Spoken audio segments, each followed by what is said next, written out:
찬송가 358장입니다. 예전 찬송가는 400장입니다.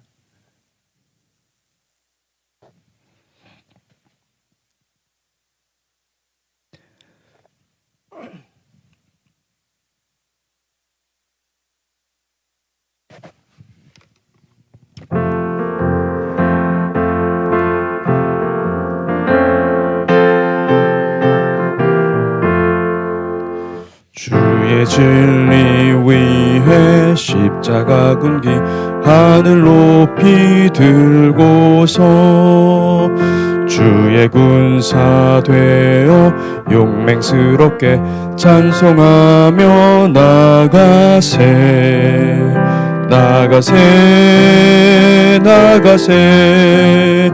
주 예수만을 위하여 목숨까지도 바치고 싸움터로 나가세.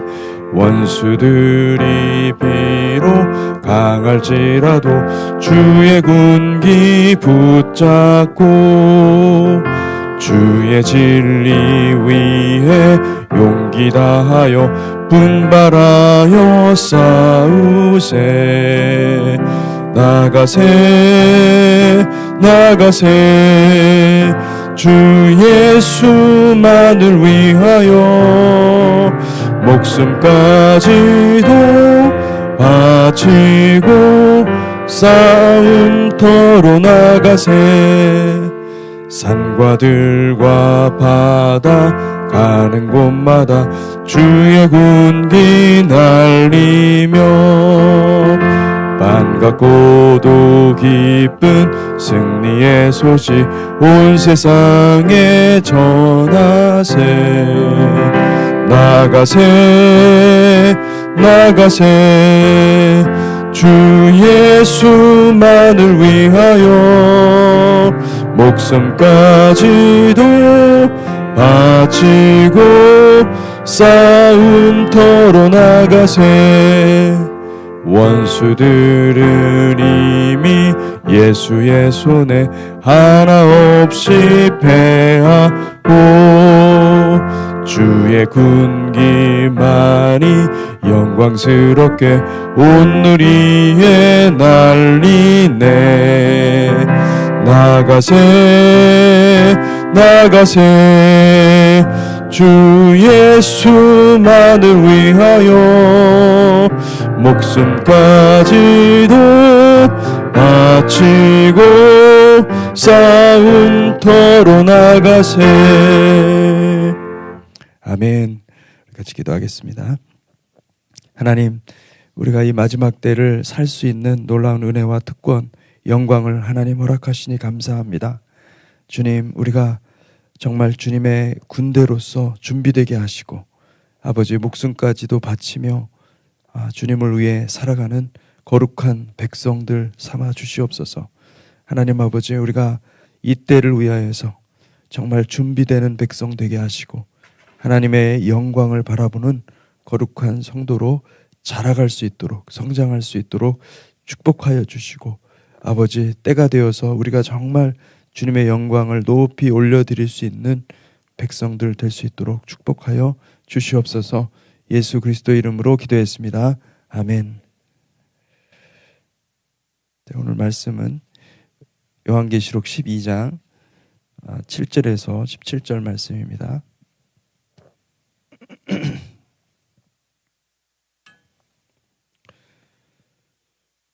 12장 7절에서 17절까지 말씀입니다. 함께 교독하겠습니다. 하늘에 전쟁이 있으니 미가엘과 그의 사자들이 용과 더불어 싸울세. 용과 그의 사자들도 싸우나 이기지 못하여 다시 하늘에서 그들이 있을 곳을 얻지 못한지라. 큰 용이 내쫓기니 옛 뱀 곧 마귀라고도 하고 사탄이라고도 하며 온 천하를 꿰는지라. 자라 그가 땅으로 내쫓기니 그의 사자들도 그와 함께 내쫓기니라.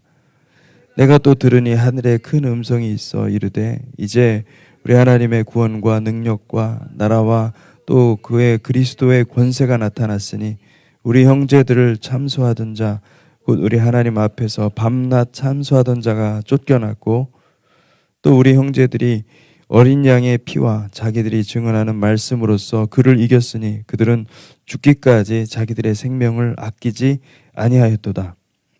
그러므로 하늘과 그 가운데 거하는 자들은 즐거워하라. 그러나 땅과 바다는 화 있을진저 이는 마귀가 자기의 때가 얼마 남지 않음을 알므로 크게 분내어 너희에게 내려갔습니다 하더라. 용이 자기가 땅으로 내쫓긴 것을 보고 남자를 낳은 여자를 박해하는지라. 그 여자가 큰 독수리의 두 날개를 받아 광야 자기 곳으로 날아가 거기서 그 뱀의 낯을 피하여 한 때와 두 때와 반 때를 양육받음에 여자의 뒤에서 뱀이 그 입으로 물을 강같이 토하여 여자를 물에서 떠내려가게 하려 하되 땅이 여자를 도와 그 입을 벌려 용의 입에서 토한 강물을 삼키니 용이 여자에게 분노하여 돌아가서 그 여자의 남은 자손 곧 하나님의 계명을 지키며 예수의 증거를 가진 자들과 더불어 싸우려고 바다 모래 위에 서 있더라. 아멘. 아멘. 오늘 본문은 12장 7절에서 17절까지 말씀인데 지난 3일간 11장 그리고 12장 12장 그 6절까지가 벌써 지나갔습니다. 근데 11장이 굉장히 중요합니다. 11장을 제가 오늘 짧게 살펴보고 그리고 12장은 내일 12장과 13장을 함께 다루도록 그렇게 하겠습니다. 11장을 보면 두 증인의 이야기가 나옵니다. 11장에 두 주의 천사가 성전을 측량하되 이 하나님의 성전 내소와 그리고 제단 그리고 경배하는 자들, 다시 말하면 예수의 증인이요 하나님의 군대인 주의 백성들을 측량하라 그렇게 말씀하죠. 그리고 성전 바깥마당은 측량하지 않습니다. 여기서 측량한다는 것은 왜 측량할까요? 그것은 예루살렘, 새 예루살렘, 하나님의 성전, 하나님께서 거하실 그곳 하나님의 집을 건축하시겠다 그런 의미로 볼 수가 있습니다. 이에 반해서 측량하지 않는 것은 성전 바깥마당, 성전 바깥마당 이방인에게 주어서 심판하도록 하겠다. 그곳은 심판의 영역으로 남겨두겠다. 그런 말로 이해할 수가 있습니다. 그러므로 하나님께서 두 증인과 두 짐승이 서로 전쟁을 벌이는 하나님의 계획이 선포된 것입니다. 그래서 이제 3절부터는 11장 3절부터는 성전과 제단과 그 안에 경배하는 자들이 이제 두 증인이라는 이름으로 바뀌어서 나오고 있습니다. 이 두 증인에게 권세를 준 1260일과 또 이방인에게 권세를 준 42달은 겹치는 것으로 이해할 수가 있습니다. 왜냐하면 이 둘을 준비시키신 것은 싸우기 위해서, 전쟁하기 위해서 하는데 하나만 있고 또 하나만 있고 이렇게 따라오기가 어렵죠. 이게 겹칠 수밖에 없는 것이죠. 이 전쟁은 빛과 어두움의 마지막 전쟁이라고 볼 수가 있습니다. 완전히 그 최종 전쟁이라고 할 수가 있습니다. 전에는 저도 이 부분을 전 3년 반, 후 3년 반으로 이해하는 게 맞지 않나 이렇게 생각을 했었습니다. 그런데 아무리 성경을 봐도 이게 따로따로 이렇게 되는 게 아니에요. 계속 앞에 것을 설명하고 다른 방식으로 또 설명하고 이렇게 하는 것이지. 그래서 그렇게 이제 전 3년 반, 후 3년 반으로 이렇게 도식해서 생각해 보면 해석이 안 됩니다. 전부 다 뒤틀리죠. 그래서 여러분 7절을 보시잖아요. 11장 7절에 보면은 그들이 그 증언을 마칠 때 무적행으로부터 올라오는 짐승이 그들과 더불어 전쟁을 일으켜 그들을 이기고 그들을 죽일 터인즉. 이 말을 이제 1260일 끝나는 날에 짐승이 전쟁을 일으키는 것으로 해석할 수가 있습니다. 그런데 말씀을 잘 살펴보면은 그런 뜻이 아닙니다. 두 증인이 증언을 하는 동안에는 하나님께서 그들을 보호하신다는 뜻입니다. 보호하신다는 뜻이지. 그 두 증인이 증언을 할 때 그 증인들을 보호하신다는 말입니다. 그 윗구절에 어떻게 돼 있냐면은 만일 누구든지 그들을 해하고자 하면 그들의 입에서 불이 나와서 그들의 원수를 삼켜버릴 것이요 누구든지 그들을 해하고자 하면 반드시 그와 같이 죽임을 당하리라. 그들이 권능을 가지고 하늘을 닫아 그 예언을 하는 날 동안 비가 오지 못하게 하고 또 권능을 가지고 물을 피로 변하게 하고 아무 때든지 원하는 대로 여러 가지 재앙으로 땅을 치리로다.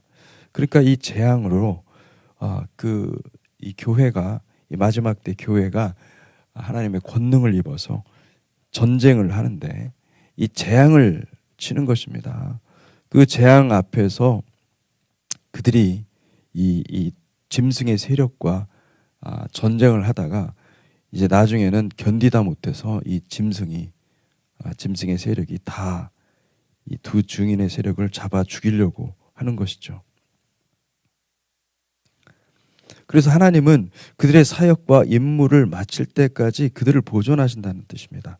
그러니까 1260일이라는 시간을 준 것은 두 증인이 여러분 단지 두 사람만이 아니에요. 여기다 두 증인이라고 얘기한 것은 두 증인의 사역을 한다 그 얘기죠. 그래서 사람들이 그 수많은 사람들 14만 4천 이상이 되겠죠. 어마어마한 사람들이 준비가 되어서 하나님의 일을 하는데 어떤 사람은 죽겠죠. 어떤 사람은 순교하겠죠. 어떤 사람은 끝까지 인내하고 참겠죠.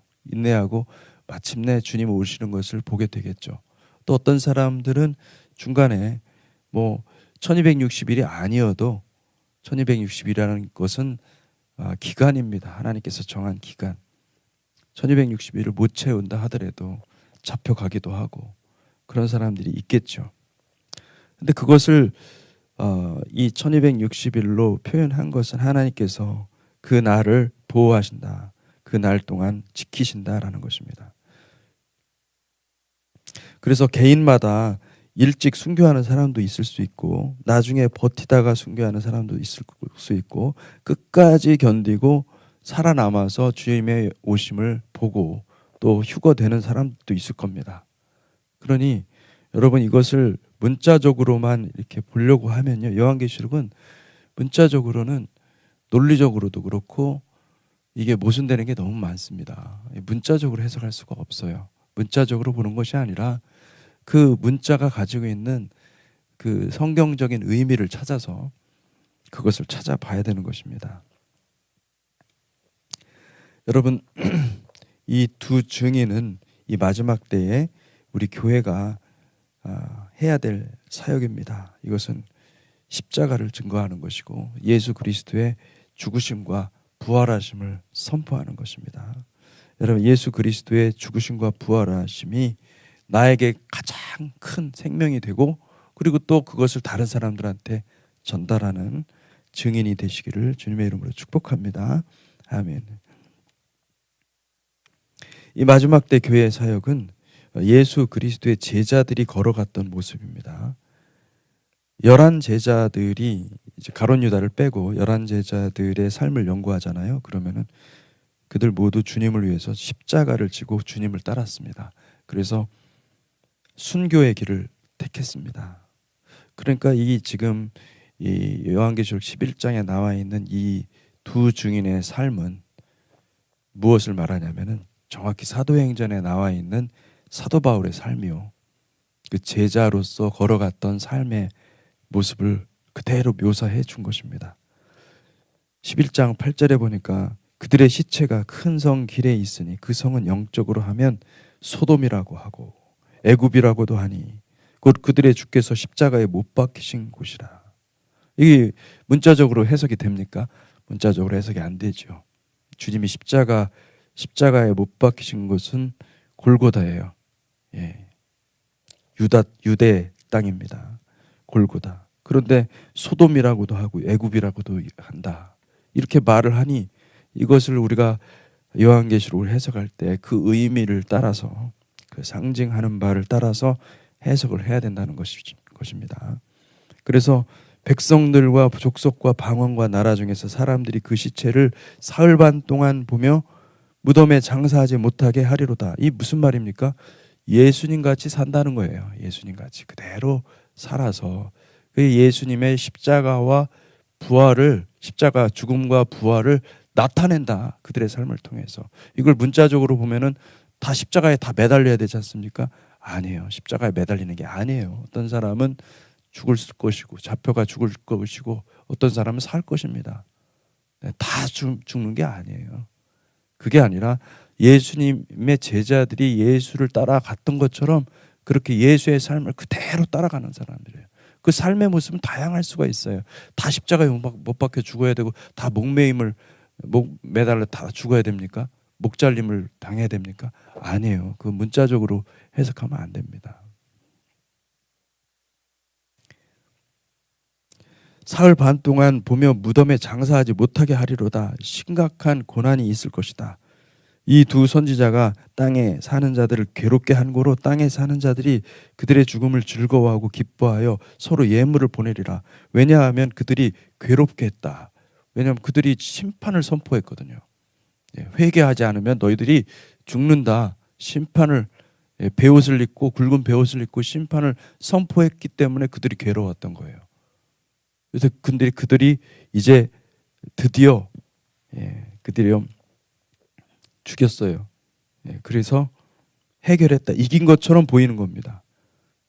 그리고 3일 반 후에 하나님께서 생기가 그들 속에 들어가며 그들이 발로 일어서서 구경하는 자들이 크게 두려워하더라. 이 3일 반 후에는 무슨 뜻입니까? 3일 반 후에는 하나님께서 예수님을 부활하신 때거든요. 그러니까 하나님의 때가 되면은, 하나님의 영광 받으실 때, 하나님이 오시는 그때가 되면은 그때 두려워하더라. 그 얘기를 하는 것입니다. 여러분, 이게 우리 요한계시록에서는 요한계시록 11장이 우리 성도들이 이 마지막 때 어떻게 준비되는지, 준비되어야 하는지를 얘기를 해주는 거거든요. 그래서 여러분이 이 요한계시록의 말씀을 알면은 우리의 운명이 결정되는 거예요. 우리의 운명이 어떻게 결정되는 겁니까? 마지막 때 이 악과 이 짐승들과 싸우는 것입니다. 이 짐승들이 누구냐가 중요하겠죠. 이 짐승들을 정확히 알고 짐승들과 대적해서 하나님의 권능을 입고 그리고 겸손하게 이 길을 끝까지 걸어가는 겁니다. 고난이 있고 박해도 있을 거예요. 그런데 그 박해를 이겨내는 거죠. 말씀으로 이겨내는 거고 끝까지 견뎌서 주님의 나라가 임하도록 하는 것이죠. 여러분, 그들이 고통을 당한다 그러잖아요. 근데 이 두 증인이 십자가의 삶과 회개의 말씀 선포를 했습니다. 그런데 그 말을 너무나 듣기 싫은 거예요. 그리고 그뿐만 아니라 이 두 증인의 기도를 통하여서, 중보기도를 통하여서 이 어마어마한 진노들이 막 쏟아지는 거예요. 첫째부터 넷째 나팔까지 불려진 그런 어마어마한 진노들이 막 그 하나님의 심판들이 실제적으로 임하니까 이들이 계획대로 잘 안 되니까 얼마나 고통스럽겠습니까? 고통스러운 가운데 이 짐승의 세력, 다시 말하면은 이 유브라데가 실체입니다. 유브라데 강. 왜냐하면 유브라데 강 위에 바벨론 성이 있었어요. 음녀 바벨론이 그 위에 있었어요. 그리고 유브라데 강이 이제 마지막 심판을 하나님께서 남겨두고 그리고 이제 계속해서 하나님의 백성들인 계속해서 고난을 당하는 것이죠. 11장 12절에 13절에 보니까 하늘로부터 큰 음성이 있어 이리로 올라오라 함을 그들이 듣고 구름을 타고 하늘로 올라가니 그들의 원수들도 구경하더라. 그때 큰 지진이 나서 성 10분의 1이 무너지고 지진에 죽은 사람이 7천이라 그 남은 자들이 두려워하여 영광을 하늘의 하나님께 돌리더라. 여기 보니까 성 10분의 1이 무너졌다. 10분의 1이 사용된 것은 성경에 이 10이라는 숫자는 굉장히 중요한 숫자입니다. 이 10이라는 숫자는 하나님의 심판, 하나님의 율법의 완전한 이행, 심판을 의미하고요. 그리고 아브라함이 조카 롯을 구출하고 소돔과 주변 모든 지역을 평정했어요. 이게 전적으로 하나님께서 하신 것이거든요. 아브라함은 집에서 길러온 그 용사들을 데리고 그 사람들이 뭐 진짜 전쟁을 위해 준비된 사람들입니까? 아니에요. 그렇지 않아요. 근데 그들이 무장하고 갔는데 놀랍게도 그 지역 모두를 다 평정했어요. 심판을 한 겁니다. 그건 전적으로 하나님이 하신 거거든요. 그러니까 그가 멜기세덱을 만나서 11조를 드리는 거예요. 11조가 그때 처음 나와요. 그 11조의 의미가 뭡니까? 하나님이 하셨다는 거예요. 하나님이 하셨다. 아브라함은 전쟁의 승리가 온전히 하나님께로부터 온 것을 알았습니다. 그 11조는요. 11조는 정확한 개념이 뭐냐면 왕들이 만왕의 왕께 드리는 거예요. 내게 주신 왕권을 보니 내가 왕권을 가지고 다스렸는데 이거 보니까 전부 다 내가 한 게 아니라 만왕의 왕 당신께서 하신 것입니다. 그래서 그것을 10분의 1을 드리는 겁니다. 여러분 지금 우리가 11조 하잖아요. 11조는요. 명령이에요. 하나님의 명령인데 그 순종하는 겁니다. 근데 그게 순종이 뭐냐면은 내가 왕이라는 뜻이에요. 이 땅을 살아가는 왕이에요. 예. 우리는 만왕의 왕 예수님으로부터 은혜를 입고 사는 사람들이기 때문에 11조를 드리는 건 마땅한 것이고 그 명령에 지켜서 행하는 것입니다. 지진에 죽은 사람이 7천이라고 그랬는데 이게 7천은 완전한 숫자입니다. 그러니까 이 말의 뜻은 뭐냐면 이 7이 완전수고 1000은 킹덤입니다. 음녀 바벨론 세력을 다 소탕했다는 뜻입니다. 그 바벨론 세력은 완전히 끝났다. 절단됐다. 새로운 킹덤을 위한 모든 것이 다 준비되었다는 뜻입니다. 여기까지가 두 증인의 이야기입니다. 이 두 증인의 이야기는 마지막 때 교회가 어떤 사역을 감당하게 될 것인지, 영광스러운 교회의 모습은 어떤 모습인지 우리에게 가르쳐주고 있습니다. 여기서 이렇게 큰 성이 무너지는 것, 10분의 1 무너지고 하는 이 부분을 짤막하게 언급한 것은 이 요한계시록 11장에서 중요한 것은 두 증인의 사역입니다. 여기서 두 증인의 사역은 교회의 사역이고 이 14만 4천의 사역이고 하나님의 백성들의 사역이에요. 단지 이스라엘만 그렇게 사역하는 것이 아니라 이스라엘은 만들어지지 않았어요. 이때까지.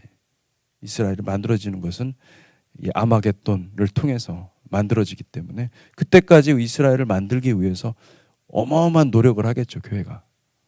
왜냐하면 이스라엘을 만들어지는 것이 하나님의 뜻이니까.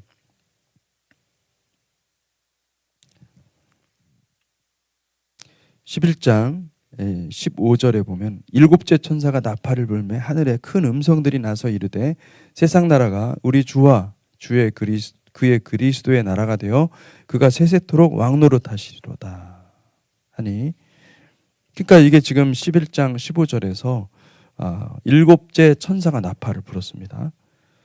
그래서 그 하늘에 큰 음성들이 나오죠. 세상 나라가 우리 주와 주의 그리스도의 나라가 되어 세세토록 왕노릇 하시리로다. 먼저 선포를 하는 것입니다. 결론이 이미 나온 거죠. 그러면서 11장 18절에 보니까 이방들이 분노하며 주의 진노가 내려 죽은 자를 심판하시며 종 선지자들과 성도들과 또 작은 자든지 큰 자든지 주의 이름을 경외하는 자들에게 상 주시며 또 땅을 망하게 하는 자들을 멸망시키실 때로소이다. 여기 땅의 왕들이 땅을 망하게 하는 자들인 거죠. 땅에 거하는 자들로 또 바뀝니다.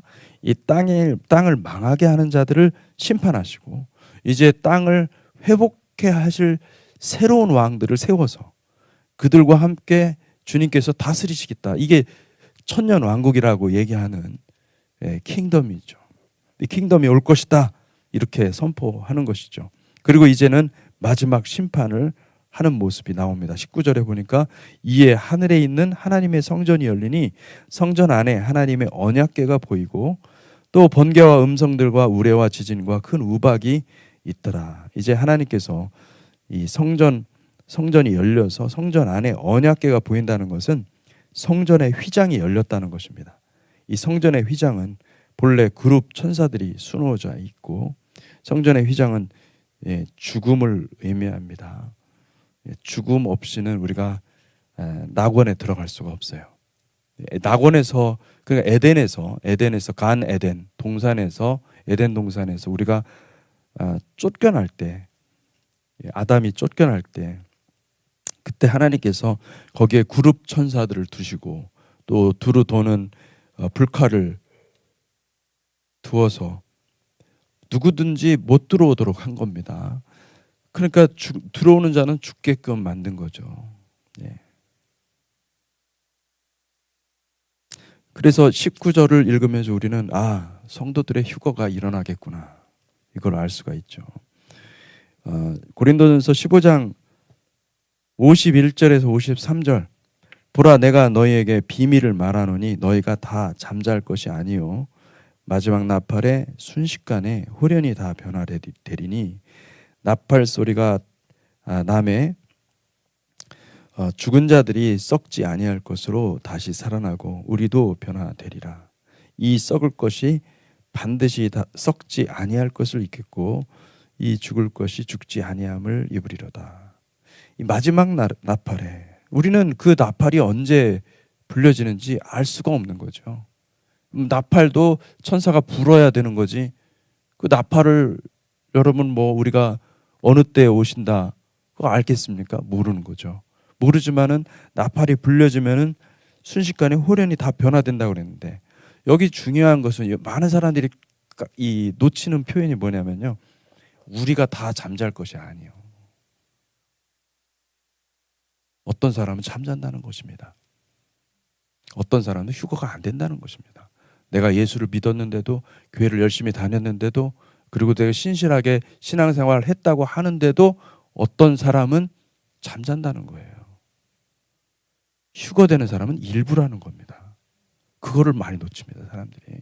그 휴거를 주장하는 사람들은 다 교회 다니는 사람 다 휴거된다 이렇게 얘기합니다. 그 굉장히 아주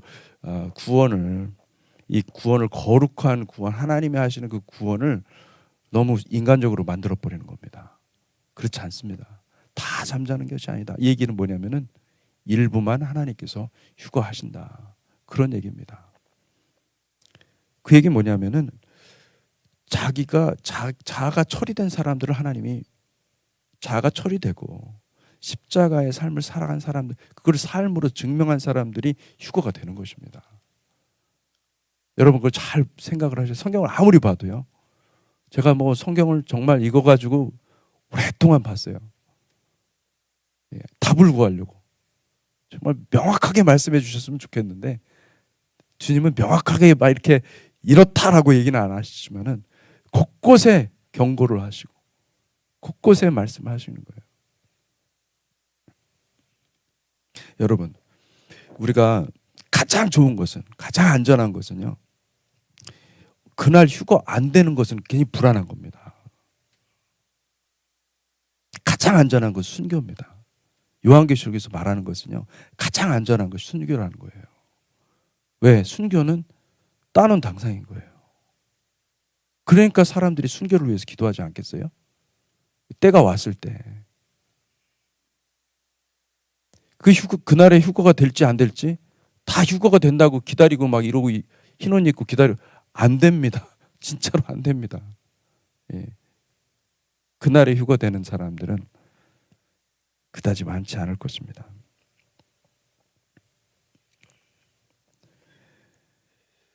많은 사람들이 휴거를 얘기하면서 자기는 휴거된다고 믿고 있는 거예요. 근데 그게, 성경은 그렇지 않아요. 성경 말씀 잘 보잖아요. 항상 내가 정말 구원에 들지 안 들지, 구원 받을지 안 받을지 항상 점검해야 돼요. 거룩한 삶을 살아야 됩니다. 거룩한 삶이 없이는, 화평함과 거룩함이 없이는 주를 보지 못하리라 말씀하죠, 히브리서에. 굉장히 무서운 말씀이죠, 어떻게 보면은. 데살로니가 전서 4장 15절에 17절. 우리가 주의 말씀으로 너희에게 이것을 말하노니 주께서 강림하실 때 우리 살아남아 있는 자도 자는 자보다 결코 앞서지 못하리라. 주께서 호령과 천사장의 소리와 하나님의 나팔 소리로 친히 하늘로부터 강림하시리니 그리스도 안에서 죽은 자들이 먼저 일어나고 그 후에 우리 살아남은 자들도 그들과 함께 구름 속으로 끌어올려 공중에서 주를 영접하게 하시리니 그리하여 우리가 항상 주와 함께 있으리라. 그러니까 휴거를 여기 끌어올린다라는 말이 있죠. 할파조라는 말입니다. 근데 이 말을 휴거라는 말로 이 한자로 바꾸면 휴거입니다. 그런데 이 말을 이 성경에 딱 한 번 나오는 이 표현을 가지고 사람들이 그렇게 야단인 거예요. 예. 근데 데살로니가 전서만 보지 말고 고린도 전서 15장 51절에서 53절 이 말씀도 잘 봤어야 됐어요. 공중에. 그리고 또 여기서 데살로니가 전서의 말씀에서 중요한 것은 주를 영접하게 하신다. 그 주를 영접한다라는 말은 다시 말하면 뭐냐면 이 왕이, 이 황제가 이 전쟁을 일으켜서 전쟁에서 승리하고 돌아올 때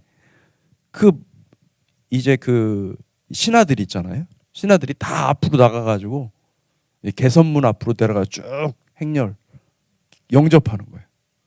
박수치고 환호하고 이제 이제 모든 걸 다 평정했고 모든 것을 다 끝냈으니 주님 다스리소서.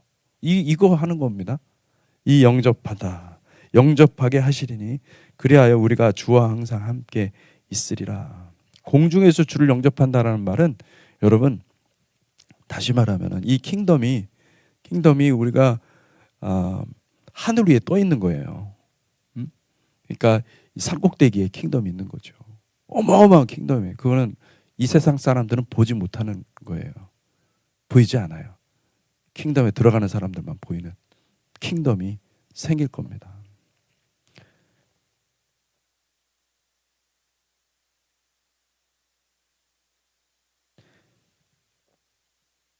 (12장은) 이 마지막 전투, 다시 말하면은 어린 양의 신부와 두 짐승의 최종 전투가 어떤 과정을 통해서 형성되는지를 자세히 묘사합니다.